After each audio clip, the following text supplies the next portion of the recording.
برا تو وہ ہے، لیکن انتخاب کسی انسان نے نہیں کیا، بلکہ یہاں پر یوحنا اصطباغی اس لیے کہتا ہے کہ دیکھو، غور کرو، تم اپنے لیے خود جانور جو ہے وہ خریدتے ہو، لیکن یہ ایک ایسا برا ہے جو تمہارے خدا نے تمہارے لیے مہیا کیا۔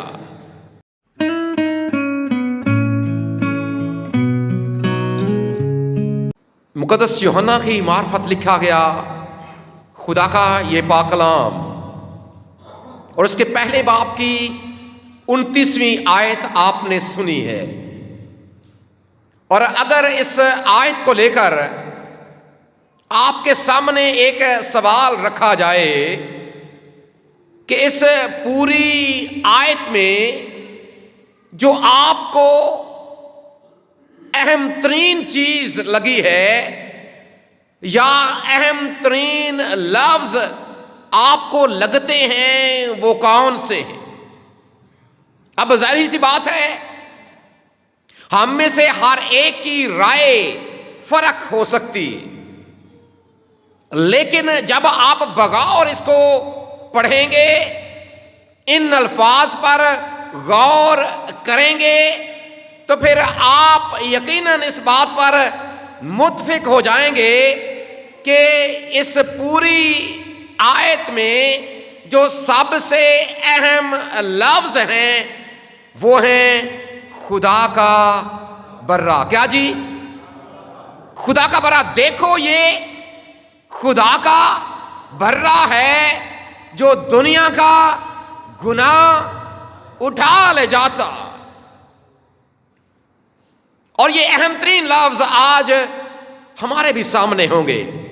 اصل میں یہ لفظ لکھے ہیں مقدس یوحنا رسول نے، جو خداوند یسوع مسیح کا شاگرد ہے، لیکن یہ لفظ اس کے نہیں، یہ لفظ کہنے والا ایک اور یوحنا، لکھے یوحنا رسول نے ہیں، اور یہ لفظ کہنے والا یوحنا اصطباغی، یوحنا بپتسمہ دینے والا۔ اور یہ لفظ اصل میں نبوتی الفاظ، کیونکہ جب آپ یہ فرق دیکھنے کی کوشش کرتے ہیں کہ جو یوحنا رسول ہے وہ کون ہے، یا پھر جو یوحنا اصطباغی یا بپتسمہ دینے والا ہے وہ کون ہے، یہ وہی یوحنا اصطباغی ہے جو خداوند یسوع مسیح کے پیش رو کی صورت میں آیا۔ یہ وہی یوحنا اصطباغی ہے جس نے اپنی ماں کے پیٹ کے اندر اچھل کر اپنے خداوند کو سلیوٹ کیا۔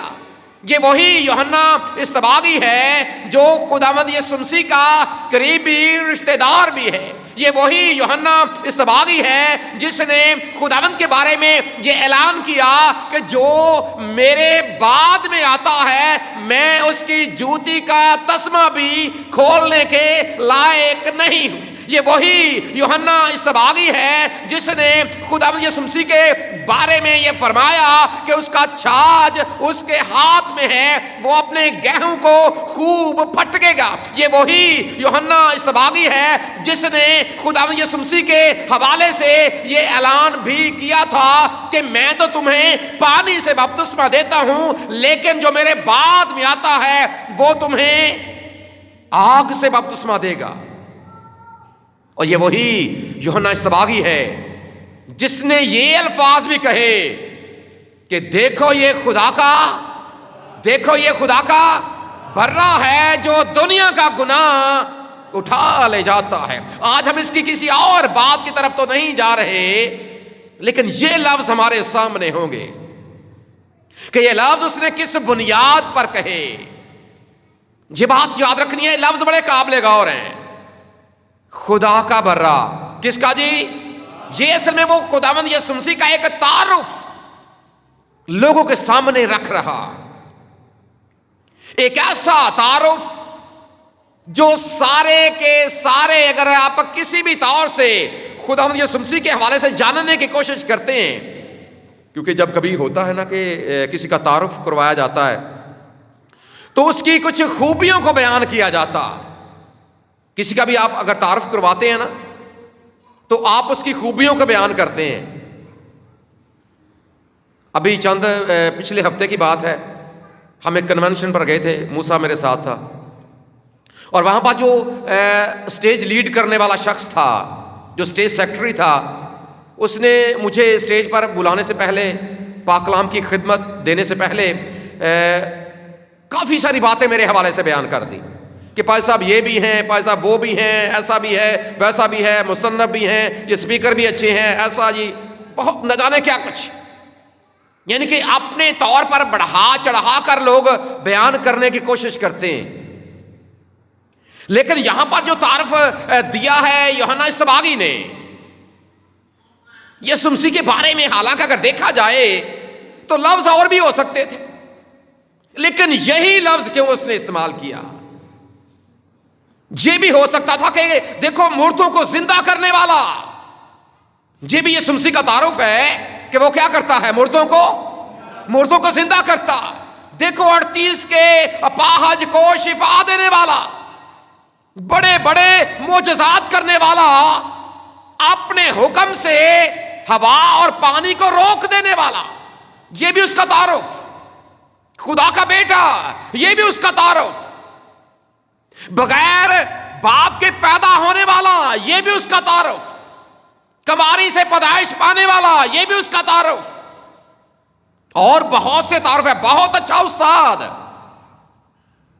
اور بھی معجزات کرنے والا, بہت سے تعارف ہو سکتے تھے, لیکن یہی بات اس نے کیوں کی؟ دیکھو یہ, حالانکہ اگر کہتا دیکھو یہ معجزے کرنے والا ہے, دیکھو یہ خدا کا بیٹا ہے, لیکن اس نے کہا کیا؟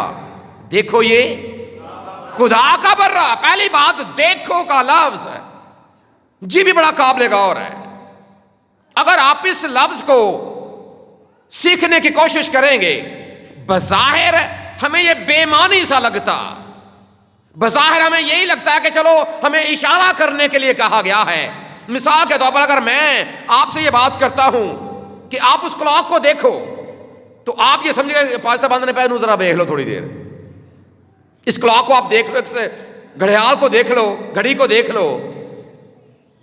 لیکن اس دیکھنے کے پیچھے ایک بات, اور کئی بار ہم نے یہ بات سیکھی ہے کہ جب آپ خدا کے پاک کلام پر غور کرتے ہیں تو ہر بات کے پیچھے ایک بات ہوتی ہے, ہر بات کی طے میں ایک بات ہوتی ہے, اور اصل وہی بات ہوتی ہے.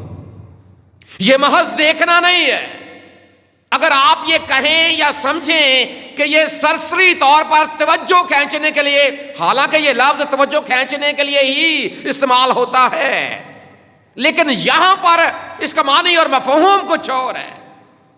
اس کا مطلب یہ بھی ہے کہ دیکھو, اس کا مطلب یہ بھی ہے کہ اپنی آنکھیں اس طرف لے کر آؤ, لیکن جو اس کے اندر کی بات ہے وہ یہ ہے کہ دیکھنا تو آپ نے ہے, لیکن ایک خاص نظر سے دیکھنا.